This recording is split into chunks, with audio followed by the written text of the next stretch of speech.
Човечкиот живот.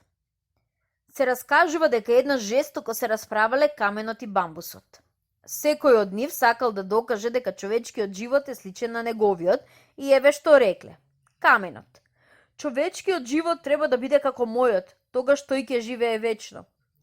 Бамбусот: не, човечкиот живот мора да биде како мојот, јас умирам, но веднаш повторно се раѓам. Каменот: не, подобро е вака. Подобро е човекот да биде како мене. Јас не се кријам ниту пред налетот на ветрот, ниту пред силните дождови. Мене не може да ми наштити нику водата, ниту топлината, ниту пак студот. Мојот живот е бесконечен. За мене не постојат ниту болки, ниту грижи. Таков треба да биде човечкиот живот.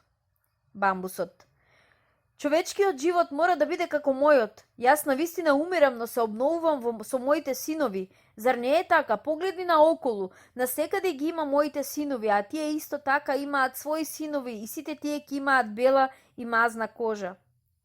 На тоа каменот веќе не знаеше што да му одговори. Немаше што да каже, па веднаш си замина. Бамбусот по расправијата. Ете зошто човечкиот живот е сличен на животот на бамбусот.